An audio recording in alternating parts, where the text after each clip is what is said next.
Jesus é o Senhor. Nós realmente estamos alegres porque podemos estar aqui juntos na presença dEle, diante do trono dEle. Nós louvamos o Senhor porque Ele se importa conosco. Nesses tempos finais, Ele nos dá a oportunidade de nos reunirmos para buscarmos Sua palavra, buscarmos a direção para as nossas vidas. O Senhor nos tem conduzido ao longo desses anos. Nós estamos no 24º encontro de casais, né? Isso quer dizer que teve um primeiro encontro, um segundo encontro, chegamos ao 24º. São 24 anos de cuidado de Deus para conosco. E se o Senhor tardar, Ele vai continuar falando, né? Isso nós podemos ter certeza. E o tema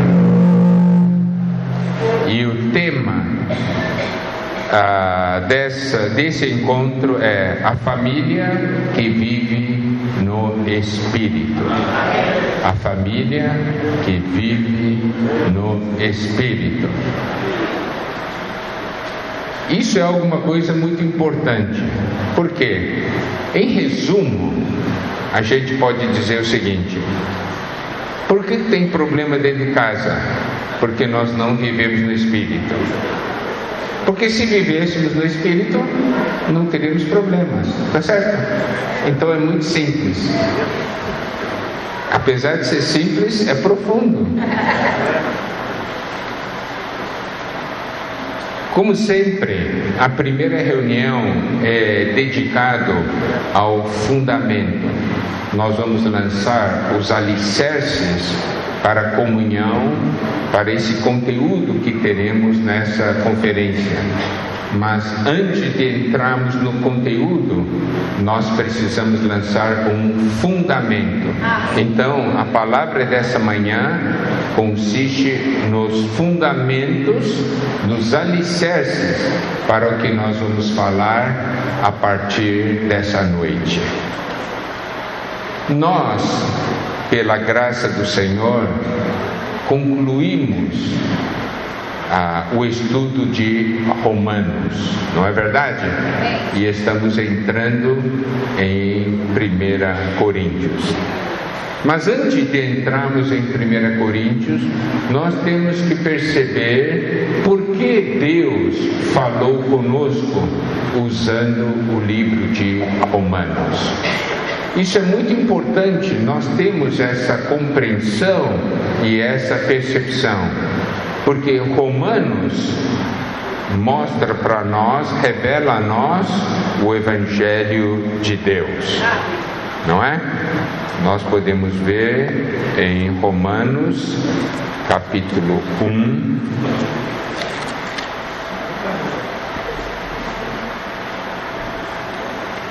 quando fala no versículo 1, Paulo, servo de Jesus Cristo, chamado para ser apóstolo, separado para o Evangelho de Deus, o qual foi por Deus outrora prometido por intermédio dos seus profetas nas sagradas escrituras, com respeito a seu filho, o qual segundo a carne veio da descendência de Davi e foi designado filho de Deus com poder, segundo o Espírito de santidade pela ressurreição dos mortos, a saber, Jesus Cristo nosso Senhor. Nós vemos que o Evangelho de Deus diz respeito a seu filho. E no versículo 16 diz: pois não me envergonho do Evangelho, porque é o poder de Deus para a salvação de todo aquele que crê, primeiro do judeu e também do grego. Amém. Nós gostaríamos de falar um pouquinho, eu acho que isso é muito importante, sobre o que é crer e receber o Evangelho. Nós, claro, um dia nós cremos no Senhor, nós somos salvos. Mas essa questão do Evangelho é algo extremamente profundo e é importante nós sabermos. Por quê? Porque esse encontro de casais e em todos os outros foi pregado o Evangelho. Tá certo? O que é conhecer o Evangelho? Conhecer o Evangelho é conhecer Deus. Não é conhecer uma série de doutrinas a respeito de Deus. Porque o Evangelho é uma pessoa. Nós podemos ver no Evangelho de João, capítulo 1, versículo 1, quando diz: no princípio era o Verbo estava com Deus e o Verbo era Deus. Ou podemos dizer, no princípio era a palavra estava com Deus e a palavra era Deus. Então preste atenção, a palavra é Deus. Então quando recebemos a palavra, não podemos simplesmente receber a palavra, nós temos que receber Deus. Isso é fundamental para a nossa vida cristã. Isso é fundamental não somente para nós, mas para a nossa família. A nossa família é ou não é uma família que conhece o Evangelho? É ou não é? Uma família que conhece o Evangelho é uma família que conhece Deus. Não é uma família que conhece doutrinas a respeito de Deus. Porque não é uma doutrina que vai nos salvar no dia a dia, é Deus que nos salva dia a dia. Então, conhecer o Evangelho é conhecer a Deus. Aceitar e receber o Evangelho é aceitar e receber a Deus. Olha só, Evangelho de João, capítulo 1, versículo 1, como nós lemos, no princípio era o Verbo estava com Deus e o Verbo era Deus. E aí no versículo 10 diz: o Verbo estava no mundo, o mundo foi feito por intermédio dele, mas o mundo não conheceu. Veio para o que era seu e os seus não receberam. Receberam quem? O Verbo, a palavra. Versículo 12: mas a todos quanto o receberam o Verbo, receberam a palavra, deu-lhes o poder de serem feitos filhos de Deus, a saber, aos que creem no seu nome. Então, crer no Evangelho, receber o Evangelho, é crer e receber a Deus. Por quê? Porque o intuito desse encontro de casais não é que você conheça um Evangelho a respeito de Deus, é para que você receba Deus. Certo? Não é para receber uma palavra a respeito da família, é para receber Deus. Então nós precisamos ter uma meta nesse encontro: receber Deus. Diga para o seu cônjuge: nesse encontro queremos receber a Deus.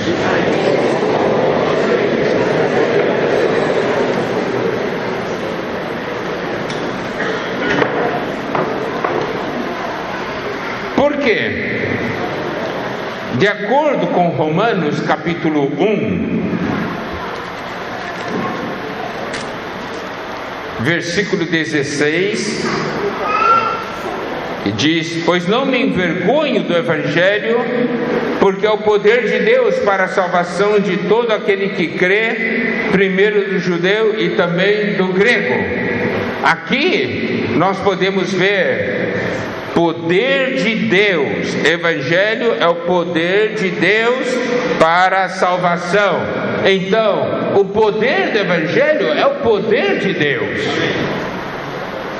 Porque uma doutrina não tem poder, mas Deus tem poder. Não é uma doutrina que vai mudar o seu casamento, é Deus que vai mudar seu casamento. Não é uma doutrina que vai mudar a sua vida, é Deus que vai mudar a sua vida. Então o poder do Evangelho é o poder de Deus. E qual é o resultado? Resultado é que uma pessoa miserável, imprestável, se torna filho de Deus. Não é verdade? Isso é alguma coisa tremenda. Nós recebemos esse direito de sermos filhos de Deus porque um dia recebemos o Senhor. Recebemos a palavra. Então, a meta do Evangelho não é solucionar problema. A meta do Evangelho é nos levar a Deus.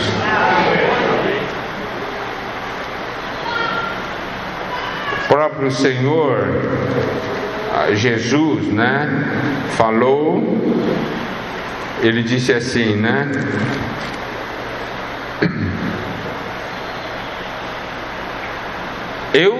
em João 14,6, eu sou o caminho e a verdade e a vida, ninguém vem ao Pai senão por mim. Então o Evangelho é uma pessoa, é a pessoa do Senhor. E ninguém vem ao Pai senão por mim. O que o Evangelho tem como meta é nos levar a Deus e nos introduzir em Deus. A meta do Evangelho não é solucionar o problema. Então vocês estão aqui, amados casais, alguns porque têm problemas, outros não porque têm problema, mas porque desejam crescer no Senhor e ser um casal melhor na presença de Deus. Não é verdade? Então, para aqueles que têm problema, eu quero dizer, a meta desse encontro de casais não é solucionar o seu problema tão somente. A meta desse encontro de casais é para levá-los a Deus. Eu gostaria de ler com os irmãos uma passagem que é uma passagem muito importante. Está em Lucas 17.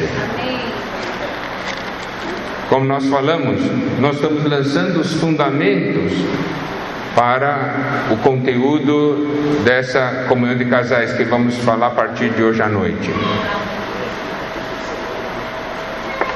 17, a partir do versículo 11. De caminho para Jerusalém, passava Jesus pelo meio de Samaria e da Galileia. Ao entrar numa aldeia, saíram-lhe ao encontro 10 leprosos, que ficaram de longe e lhe gritaram, dizendo: Jesus, mestre, compadece-te de nós. Ao vê-los, disse-lhe Jesus: ide e mostrai-vos aos sacerdotes. Aconteceu que, indo eles, foram purificados. Um dos 10, vendo que fora curado, voltou, dando glória a Deus em alta voz, e prostrou-se com o rosto em terra aos pés de Jesus, agradecendo-lhe, e este era samaritano. Então Jesus lhe perguntou: não eram 10 os que foram curados? Onde estão os 9? Não houve porventura quem voltasse para dar glória a Deus, senão este estrangeiro? Disse-lhe: levanta-te e vai, a tua fé te salvou. Eu não sei quantos irmãos e irmãs conhecem bem essa porção, mas essa porção carrega em si lições bem profundas. Primeiro, O Senhor estava indo de caminho para Jerusalém e passava pelo meio de Samaria e da Galiléia. Então ali o Senhor estava disponível, tanto para quem era samaritano, para quem era da Galiléia. 2 lugares desprezados pelos judeus, podemos dizer, certo? Samaria porque eram samaritanos, depois galileus, porque os jovens galileus não têm muito conhecimento, né? Não sabem muito. Jesus então entrou numa aldeia e saíram no encontro 10 leprosos, que ficavam de longe, porque o leproso não podia se aproximar das pessoas. Então tinha aqui 10 leprosos, que ficaram de longe e gritavam. Olha aqui, os leprosos não eram dignos de estar perto de uma pessoa, estavam longe. Eles gritaram de longe para o Senhor. Talvez algum casal esteja aqui, se sinta indigno, sinta assim: nós somos um casal de leprosos, estou tão longe de Deus. Talvez haja casais que se sintam assim, distantes de Deus, por causa da sua condição. Assim como esses 10 leprosos, eles ficaram de longe, eles não se aproximaram do Senhor, mas eles gritaram. Eles gritaram. Talvez aqui o problema não esteja no casal, o problema esteja com um dos cônjuges. Um dos cônjuges agora, nesse momento, pode se sentir sujo, indigno, sente que o Senhor está distante. Eu não sou digno de me aproximar, mas você pode gritar. Você pode gritar: Jesus, Mestre, compadece-te de nós.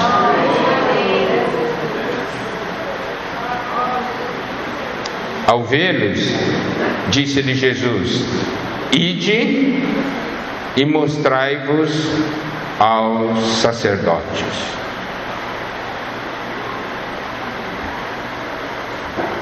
Preste atenção, o Senhor não disse: eu vou te curar. O Senhor não disse: está curado. Ele simplesmente disse: ide e mostrai-vos ao sacerdote. Por quê? Porque de acordo com Levítico 14,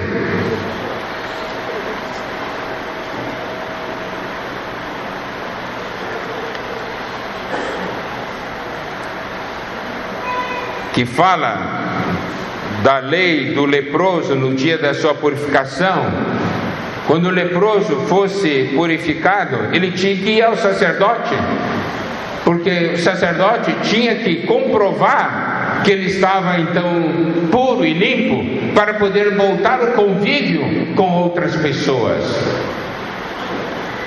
Então, o Senhor não disse para ele: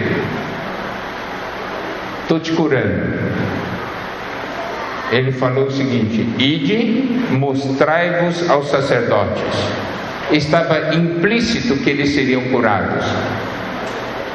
Está certo? E olha só, aconteceu que indo eles, foram purificados. Eles tomaram a palavra pela fé. Eles não foram purificados na hora. Fica limpo. Agora estou limpo. Daí o Senhor disse: vai. Não. Eles estavam ainda leprosos. O Senhor disse: vai lá para o sacerdote. Alguém poderia dizer, olha para Ronaldo, sacerdote para quê? Para quê? Estou leproso ainda.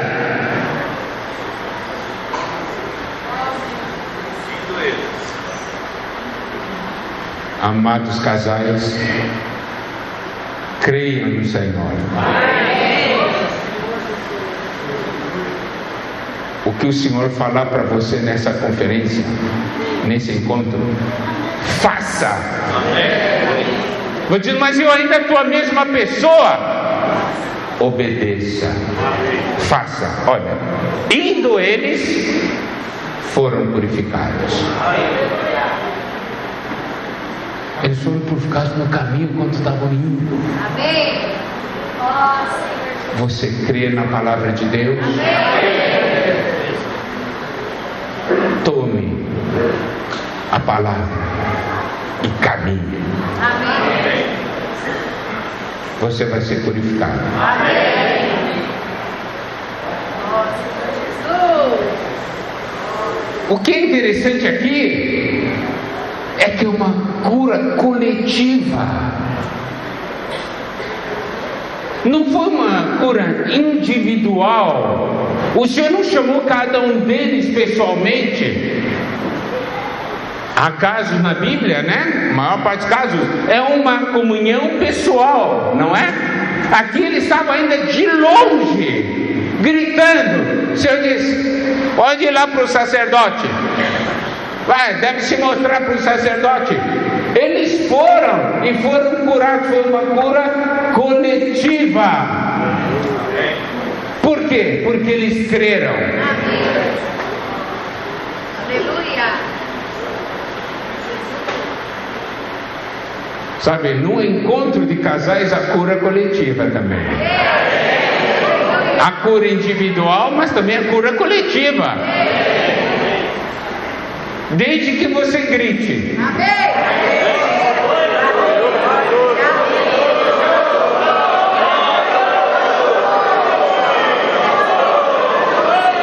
Se eles não tivessem gritado, iria acontecer alguma coisa? Não. Mas eles tinham esse desejo de serem curados. Senhor Jesus. Tira minha lepra. Amém. Socorro, Senhor. Olha só,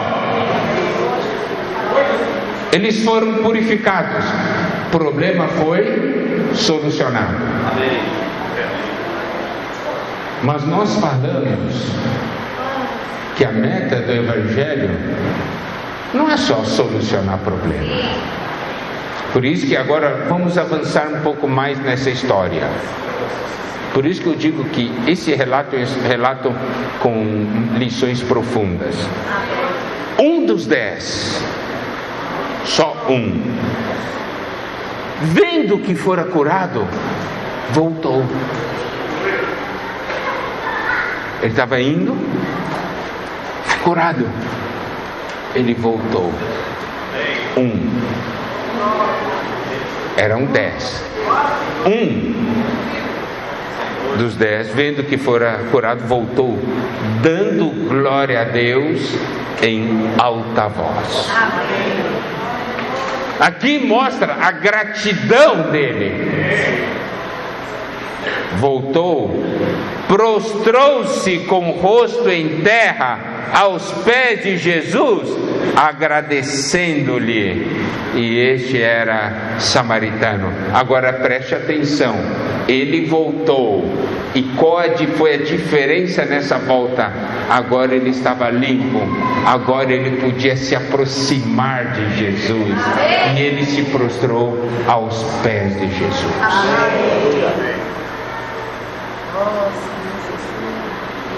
Compreendeu? Ele não só teve o problema solucionado, ele chegou à presença de Jesus. Esse é o fim do Evangelho, essa é a meta do Evangelho. Não é só solucionar meu problema e eu vou alegre e satisfeito porque meu problema foi solucionado. A meta do Evangelho é me levar aos pés de Jesus.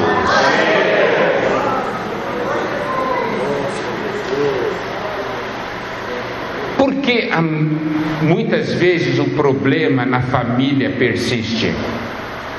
Nós temos um problema, oramos, resolvemos tal, o problema foi solucionado, mas nós não nos prostramos aos pés de Jesus. O problema foi solucionado, parou aí. Olha só, esse prostrou-se com o rosto em terra aos pés de Jesus, agradecendo-lhe, e este era um samaritano. Jesus lhe perguntou: não eram 10 os que foram curados? E olha essa pergunta: onde estão os 9?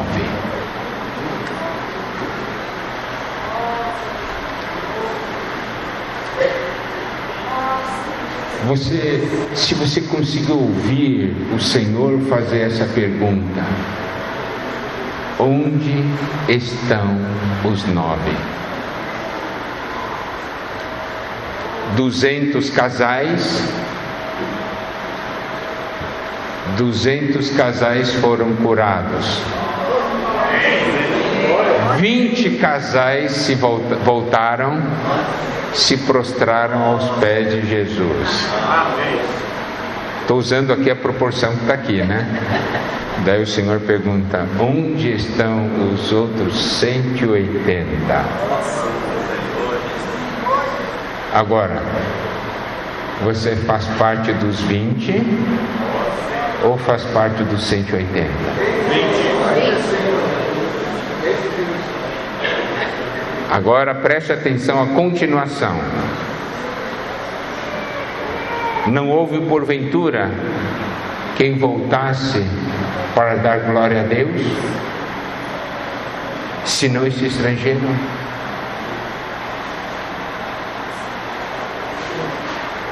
O resultado da cura tem que ser para a glória de Deus, né? E nós temos que dar glória a Deus. 19, disse-lhe: levanta-te e vai, a tua fé te salvou. Aqui que entra uma pergunta: ué, como a tua fé te salvou? Eles já não estavam limpos? Estavam ou não estavam? A questão aqui é: dos 10, os 10 tiveram a cura exterior. Esse que voltou teve a cura interior.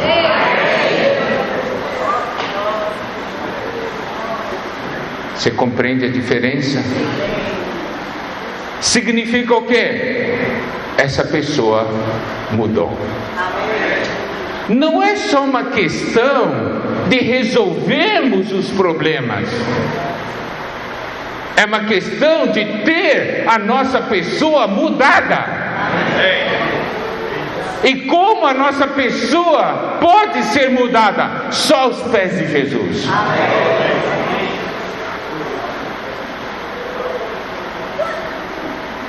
Amados casais, você compreende qual é o intuito do encontro de casais? É esse intuito. Não é só uma questão de resolver o problema exterior, é que sejam todos curados interiormente.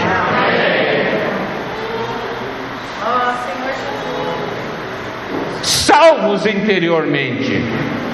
Aqueles outros 9 não voltaram a ter lepra, porque o Senhor não engana ninguém.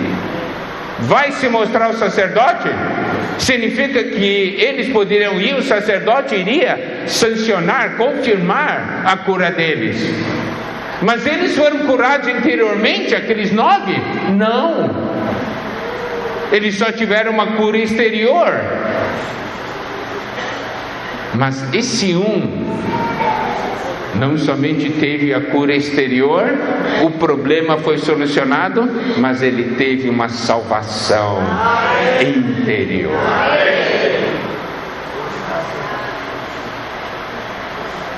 Ok? Essa é a razão do Evangelho. Agora eu quero fazer a seguinte pergunta: nós estudamos o Evangelho, que é o livro de Romanos. Que tipo de cura nós ganhamos com o livro de Romanos? Por que Deus falou conosco com o livro de Romanos?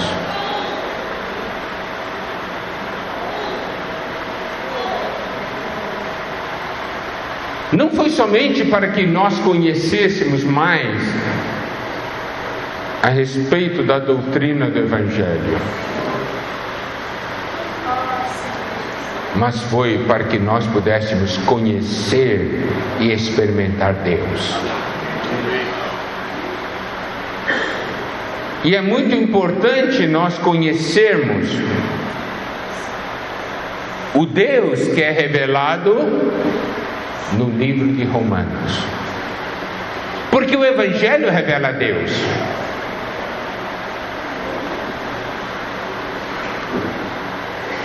Domingo passado tive uma comunhão com a igreja Uberaba sobre a realidade do Evangelho de Romanos.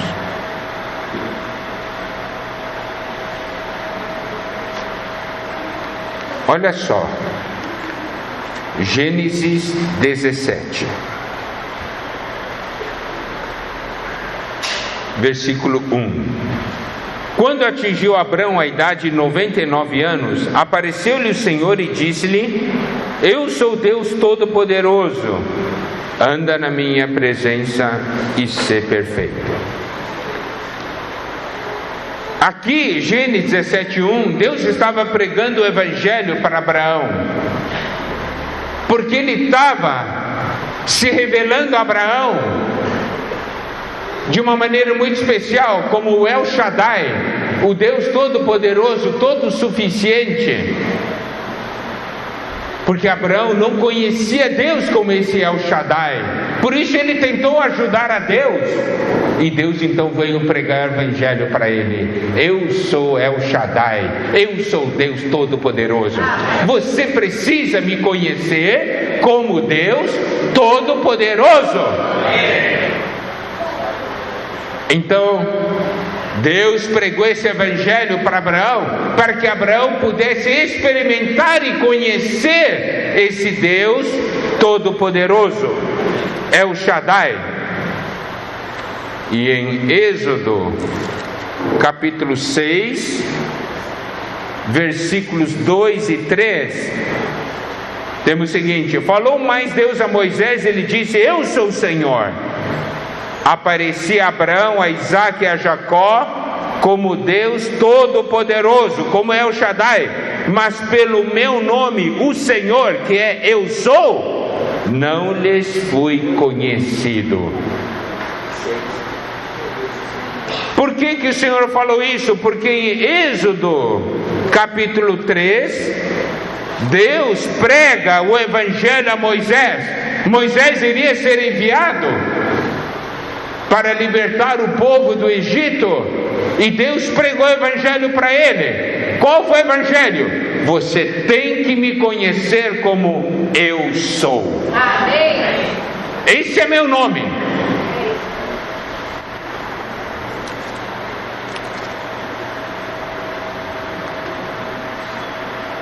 Olha o versículo 15. Disse Deus ainda mais a Moisés: assim dirá os filhos de Israel: o Senhor, o Deus de nossos pais, o Deus de Abraão, o Deus de Isaque e o Deus de Jacó, me enviou a vós outros.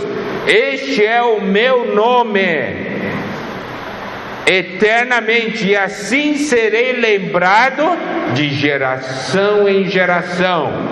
Deus queria que cada geração o conhecesse como o Eu Sou. Significa que cada geração devia experimentá-lo, conhecê-lo, experimentá-lo como eu sou. Abraão, Isaac e Jacó não conheceram o eu sou, conheceram o El Shaddai.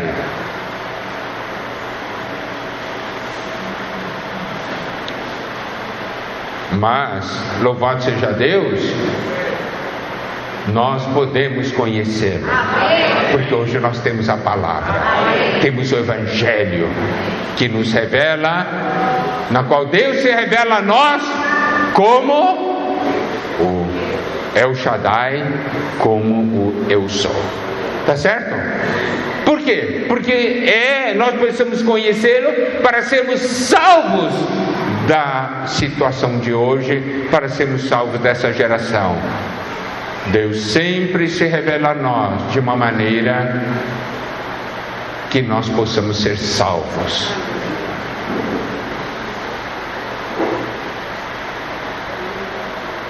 E no livro de Romanos,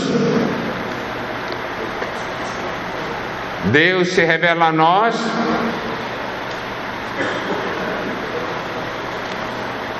de uma maneira bastante prática. Primeiramente, Romanos 4:17.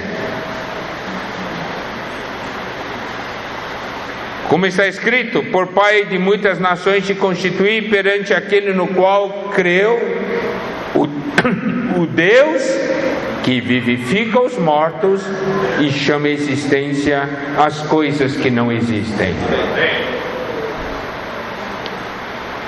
Deus se revela dessa maneira no livro de Romanos, nessa porção, está certo? O Deus que vivifica os mortos e chama a existência as coisas que não existem. Que o Evangelho de Romanos revela? Esse Deus que vivifica os mortos e chama a existência as coisas que não existem.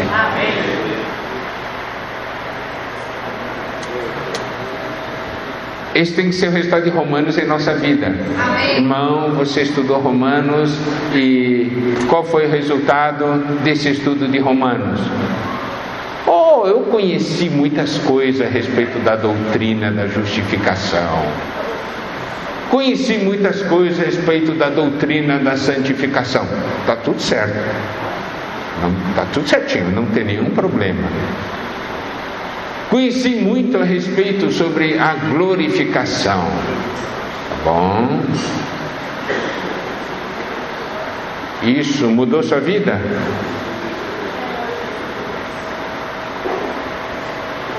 Agora, conhecer um Deus que vivifica os mortos, chama a existência as coisas que não existem, isso muda a nossa vida. Claro que a justificação, santificação e glorificação está envolvido com esse Deus que vivifica os mortos e chama a existência as coisas que não existem.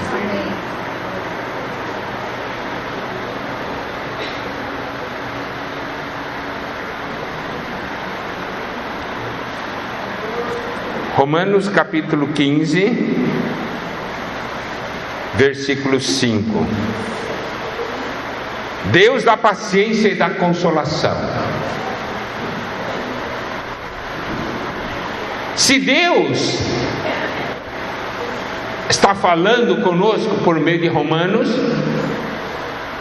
é porque Ele quer que nós conheçamos o Deus da paciência e da consolação. Então eu faço uma pergunta: dentro de sua casa tem paciência e consolação? Estudei o livro de Romanos, mas não se encontra na sua casa o Deus da paciência e da consolação. Então alguma coisa está errada, né? Romanos passou pela sua vida e você não conheceu esse Deus da paciência e da consolação. Então, por que estudamos Romanos?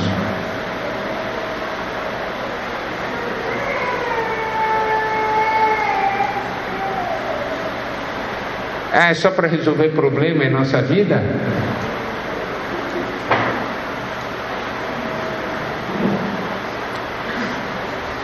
E qual é o resultado? Se você tem o Deus da paciência e consolação na sua casa, na sua experiência, qual é o resultado?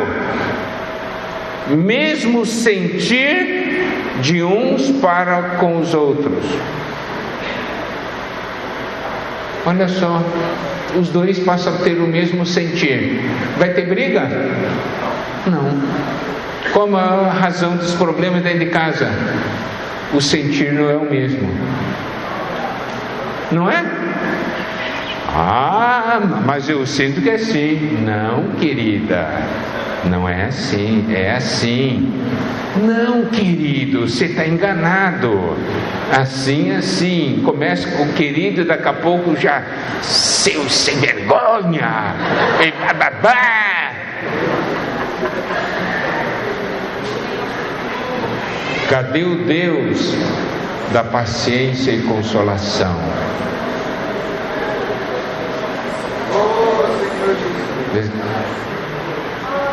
Você ganhou um livro de Romanos? Ganhei. O que você ganhou? Eu conheci o Deus da paciência e consolação. Aí sim. Aí sim.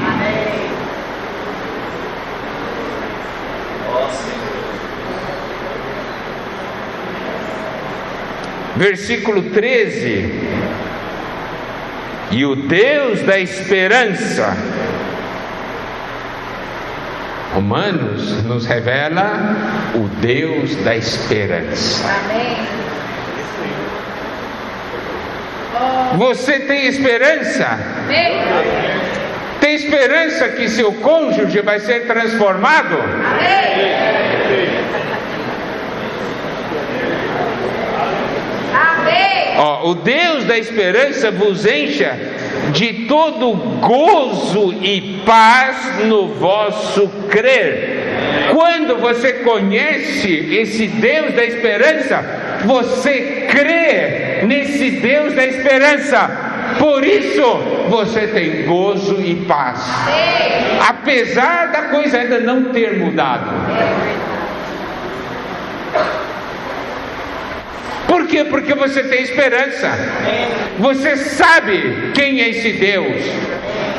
Como o Senhor Jesus falou para os leprosos, para se apresentar. Ele não falou, vocês estão curados.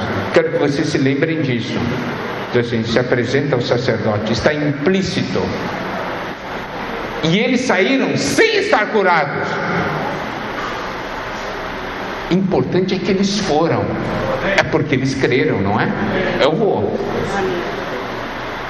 Só que 9 só tiveram essa cura exterior, não teve gratidão, não voltou aos pés do Senhor. Esse que voltou teve a cura interior, não é? Então, observe só. O Deus da paz vos encha de todo gozo e paz no vosso crer, para que sejais rico de esperança no poder do Espírito Santo. Você conhece o poder do Espírito Santo, por isso você está cheio de esperança. Quando olhamos para a nossa família,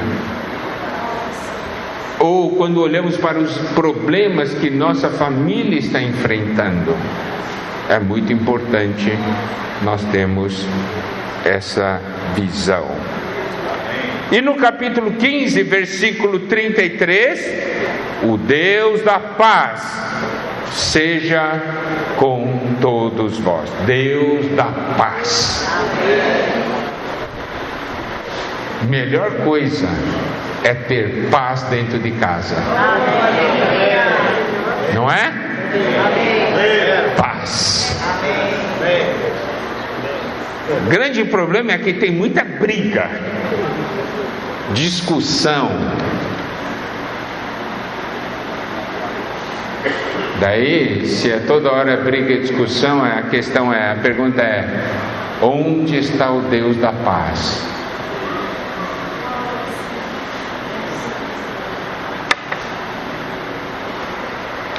Estou falando tudo isso porque Deus é capaz de tornar tudo isso real. Porque esse é o nosso Deus. Se você tem Deus, tem isso.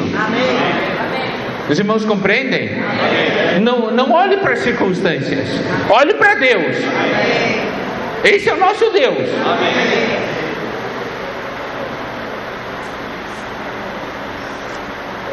E ainda, Romanos capítulo 16, versículo 20, diz: o Deus da paz em breve esmagará debaixo dos vossos pés a Satanás.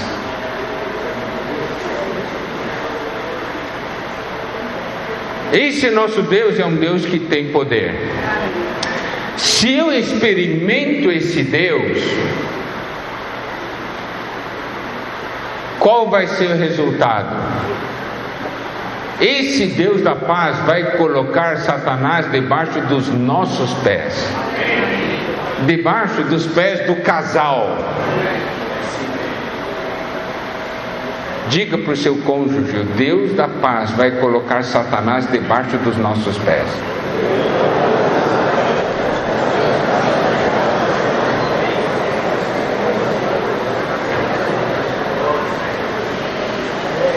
Você crê nisso?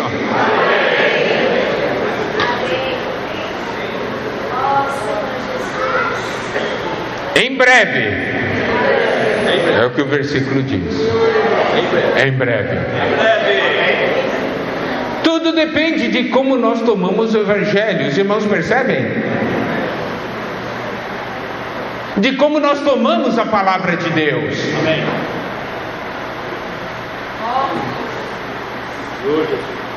Como permitimos Deus operar em nosso ser.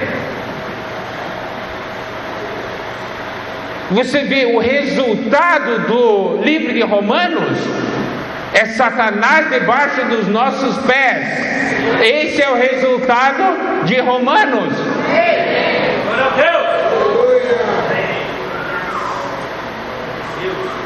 Então, se eu tomo o Evangelho de Deus, esse é o resultado nas nossas vidas. Se nós, como casal, tomamos o Evangelho de Deus, que é pessoa de Deus, poder de Deus, palavra de Deus, esse é o resultado. Satanás debaixo dos nossos pés. Isso vale para a vida familiar, isso vale para a vida da igreja. Em qualquer lugar, isso aqui é um princípio espiritual.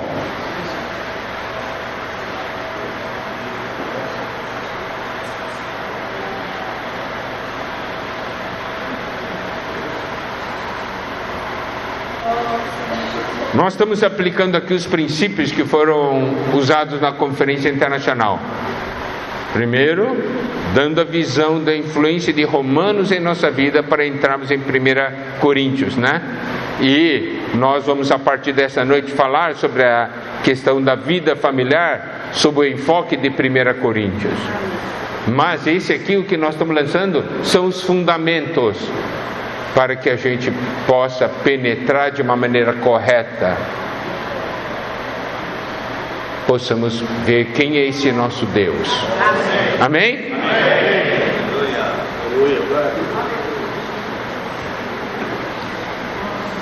Agora, com respeito a Cristo, Romanos nos revela duas coisas,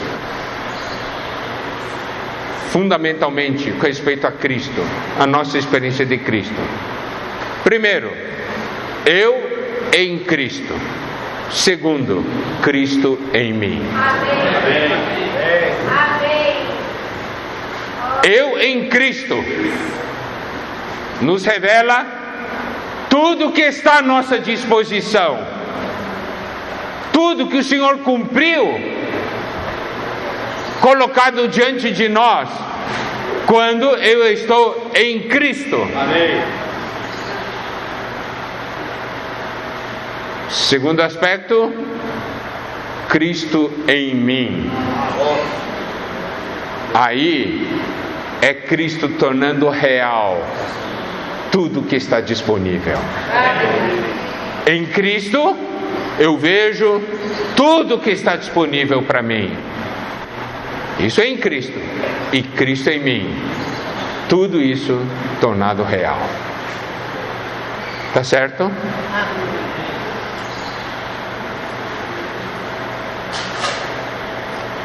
Então é a grande revelação. Aí eu preciso ver sobre a minha família. A minha família é uma família que está em Cristo ou está em Adão? E também a questão de Cristo em nós, a esperança da glória. Isso no que diz a respeito de Cristo. E aí, Romanos capítulo 8 nos fala muito a respeito do Espírito. Nós temos em Romanos 8 o Espírito da vida, no versículo 2. No versículo 9 nós temos Espírito de Deus. No versículo 9 também nós temos o Espírito de Cristo. No versículo 10, Romanos fala de Cristo em nós. E o versículo 11 fala do Espírito daquele que ressuscitou a Jesus dentre os mortos.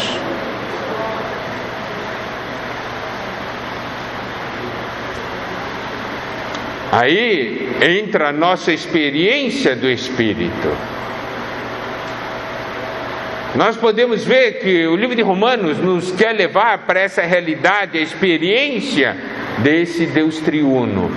Não somente um conhecimento exterior, mas uma experiência desse Deus, um conhecimento vivo, real desse Deus. É muito importante termos tal visão.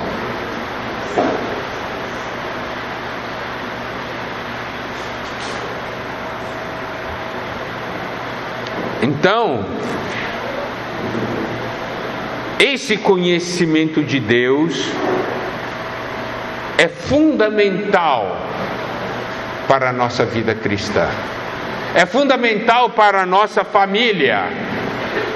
É muito importante nós termos tal percepção e tal conhecimento.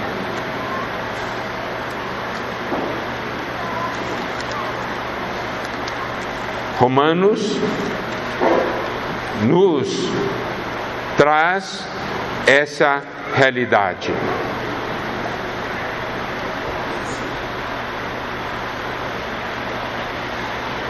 Então, amados irmãos, amadas irmãs, amados casais,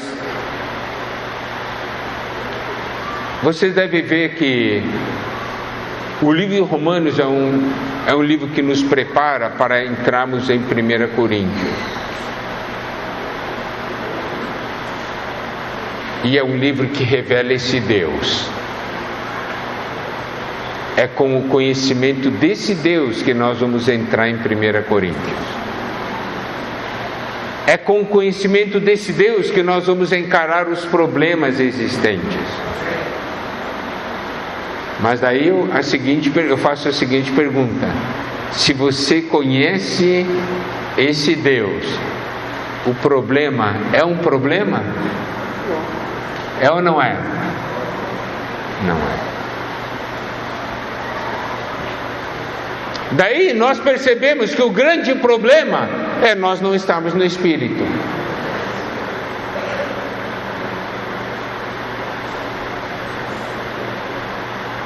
Isso é tão importante. Por quê? Porque o Espírito traz para nós a realidade desse nosso Deus.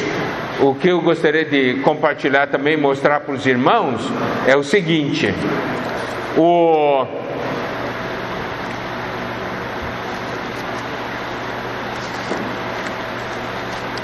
final do Evangelho de Lucas,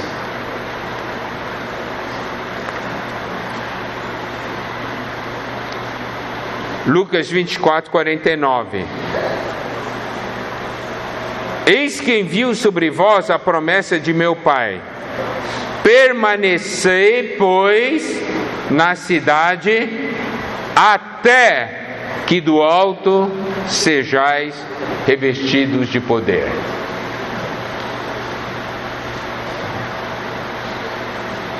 O Senhor Jesus tinha ou não enviado os discípulos? Tinha, mas ele falou aqui uma condição: vocês devem permanecer na cidade até que do alto sejais revestidos de poder. E em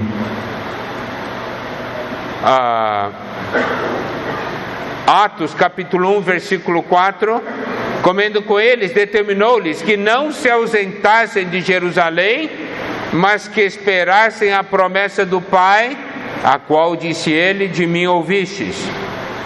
Ele pediu para que eles permanecessem em Jerusalém, esperando a promessa do Pai, que era o Espírito. Então preste atenção uma coisa, amados casais. O Senhor Jesus queria enviar os discípulos, ele havia enviado os discípulos, mas ele diz assim: mas antes de vocês saírem, vocês têm que esperar receber a promessa. Antes de receber a promessa, não façam nada. Antes de receber o Espírito, não façam nada. Não é essa a orientação do Senhor Jesus? É? E nós, em casa? Nós começamos a fazer após o Espírito começar, ou a gente já começa antes?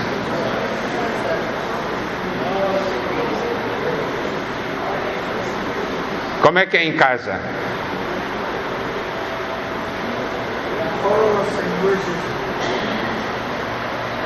Vamos.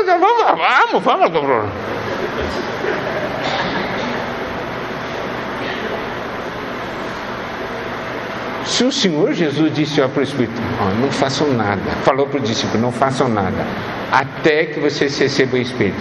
Deixa o Espírito começar, certo? Deixa o Espírito começar. Se o Senhor Jesus deixou essa recomendação, nós vamos contra essa recomendação? Tá, eles esperaram, né? Diz assim: que perda de tempo. E que não, eles oraram tal, e aí desceu, não é? Daí Pedro levantou, falou. Naquele dia 3.000 se converteram. Quem começou? Foi Pedro que começou? Foi o Espírito que começou. Daí a gente acaba descobrindo, tudo isso acontece em nossa casa porque nós somos desobedientes.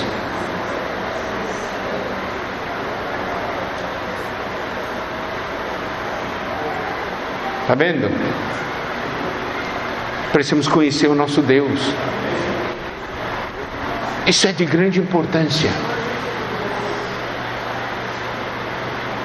E deixar o Espírito fazer. E a promessa do Senhor na questão do Espírito é uma coisa tremenda. O Senhor falou em João 7,